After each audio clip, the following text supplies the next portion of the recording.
Assalamualaikum warahmatullahi wabarakatuh. Bismillah, alhamdulillah, wa syukuri nikmatillah, la haula wa la quwata illa billahil aliyul azim. Jejak ular dan kupu-kupu. Ular binatang yang melata. Dalam kisah Adam sudah disebutkan ada dua versi. Iblis menjelma menjadi ular untuk menggoda Nabi Adam. Versi yang lain, iblis dapat masuk ke dalam surga atas bantuannya ular atau seekor naga. Dikisahkan naga bebas keluar masuk ke surga.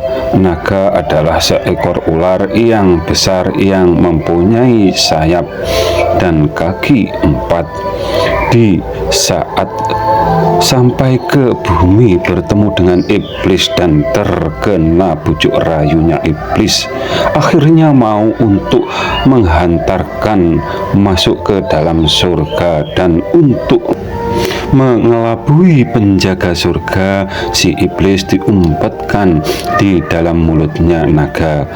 Singkat cerita, akhirnya iblis berhasil membujuk Adam makan buah terlarang dan terusir dari surga atau diturunkan ke muka bumi ini, sedangkan si naga berubah menjadi ular dan mulutnya menjadi berbisa dan lidahnya bercabang 2, yang dalam kiasannya orang yang tidak dapat menepati amanat atau memegang ucapannya, dan dikiaskan seperti ular atau lidahnya bercabang 2 atau plin-plan dalam berpendapat seperti manusia di akhir zaman ini yang melakukan orang-orang yang pandai.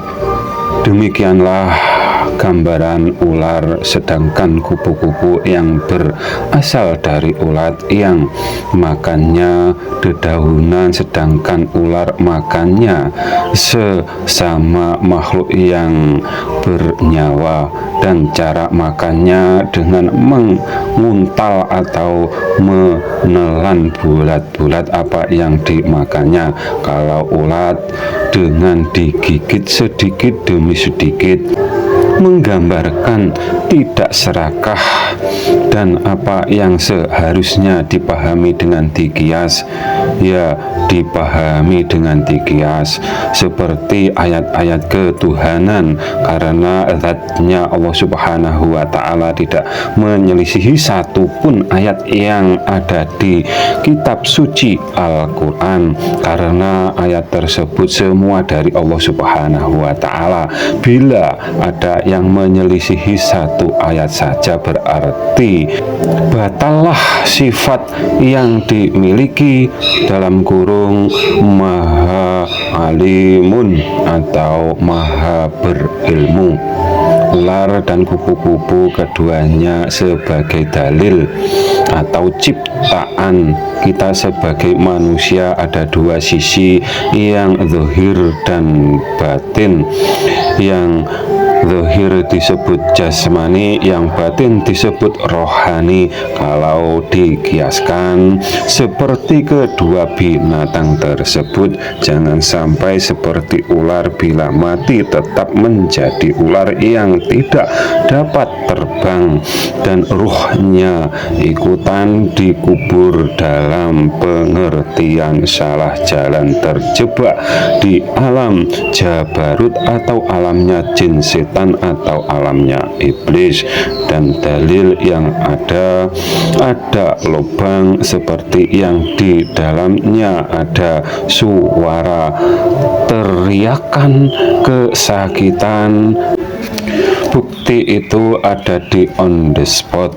Semoga kita seperti dikiaskan seperti kupu-kupu, walau mungkin dalam pandangan orang lain derajat kita rendah, akan tetapi semua manusia dalam pandangannya Allah Subhanahu wa Ta'ala sama.